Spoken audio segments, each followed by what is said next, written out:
Welcome to Nick kitchen. இன்னைக்கு நாம நிக் கிச்சன்ல பழைய சாதத்தில் கட்டு சோறு எப்படி செய்யலாம்னு பார்க்கலாம். இந்த சேனல் இது வரைக்கும் சப்ஸ்கிரைப் பண்ணாதவங்க சப்ஸ்கிரைப் பண்ணிக்கங்க. பக்கத்தில் இருக்க பெல் ஐக்கானை கிளிக் பண்ணிக்கங்க. இந்த வீடியோ உங்களுக்கு பிடிச்சிருந்தா லைக் பண்ணுங்க. உங்க ஃப்ரெண்ட்ஸ்க்கும் ஷேர் பண்ணுங்க. வாங்க இதை எப்படி செய்யலாம்னு பார்க்கலாம். கட்டு சோறு செய்ய தேவையான பொருட்கள்: 1 ஸ்பூன் மிளகு, 1 ஸ்பூன் சீரகம், ஒரு முழு பூண்டை உடைச்சி வச்சுக்கோங்க, ஒரு காய்ந்த மிளகாய். இதை நம்ம மிக்சியில் அரைச்சி எடுத்துக்கலாம். மிக்சியில் அரைச்சி எடுத்தாச்சு. புளி ஒரு பெரிய எலுமிச்சை அளவுக்கு கரைச்சி எடுத்துக்குங்க. நைட்டு வடித்த ரைஸில் 2லேருந்து 3 பேர் சாப்பிட்ற அளவுக்கு ரைஸ் மீதி இருந்தது. நான் அதில் தண்ணி ஊற்றி வச்சுருந்தேன். இப்போ நான் தண்ணியை ட்ரை பண்ணிவிட்டு ரைஸை மட்டும் எடுத்து வச்சுருக்கேன். 5 ஸ்பூன் நல்லெண்ணெய் சேர்த்துக்குங்க. எண்ணெய் சூடானதும் கடுகு சேர்த்துக்குங்க. கடுகு பொரிஞ்ச உடனே சீரகத்தை சேர்த்துக்குங்க. வெந்தயம் கொஞ்சமாக சேர்த்துக்கலாம்.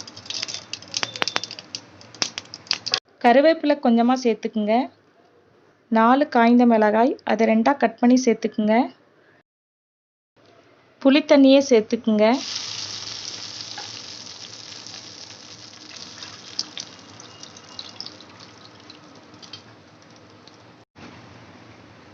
அரை ஸ்பூன் மஞ்சள் தூள்,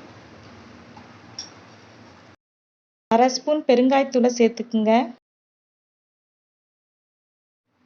மிக்சியில் அரைச்சி வச்சிருக்க மிளகு சீரக பூண்டை சேர்த்துக்கலாம். சின்ன வயசில் மீதி இருக்க சாதத்தை எங்கள் அம்மா வீண் பண்ணாமல் இந்த மாதிரி எங்களுக்கு செஞ்சு கொடுப்பாங்க. நாங்களும் அதை விரும்பி சாப்பிடுவோம். தேவையான அளவு உப்பு சேர்த்துக்குங்க. தண்ணியை ட்ரை பண்ணிவிட்டு பழைய சாதத்தை சேர்த்துக்குங்க.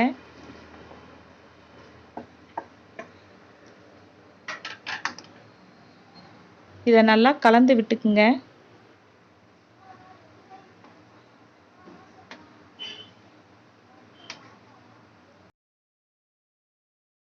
இந்த மாதிரி நல்லா கலந்து விட்டுக்குங்க. கட்டு சோறு ரெடி ஆயிடுச்சு. இப்போ நம்ம ஸ்டவ் ஆஃப் பண்ணிடலாம். கொத்தமல்லி இருந்தால் தூவிக்குங்க. என்கிட்ட இல்லை, அதனால் நான் சேர்த்துக்கல. பாருங்க, பழைய சாதத்தை வீண் பண்ணாமல் நம்ம கட்டு சோறு ரெடி பண்ணியாச்சு. இது சூடாக சாப்பிட அவ்வளோ டேஸ்ட்டாக இருக்கும். இதுக்கு சைட் டிஷ் எதுவும் தேவையில்லை. நீங்கள் தேவைப்பட்டால் துவையல் ஏதாவது அரைச்சி வச்சுக்குங்க.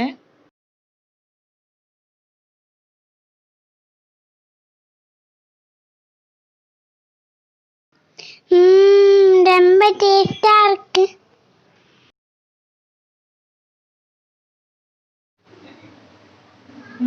சூப்பரா இருக்கு.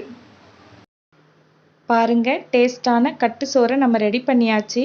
நீங்களும் உங்கள் வீட்டில் செஞ்சு பார்த்துட்டு எப்படி இருக்குன்னு எனக்கு கமெண்ட்ஸில் சொல்லுங்கள். தேங்க்யூ.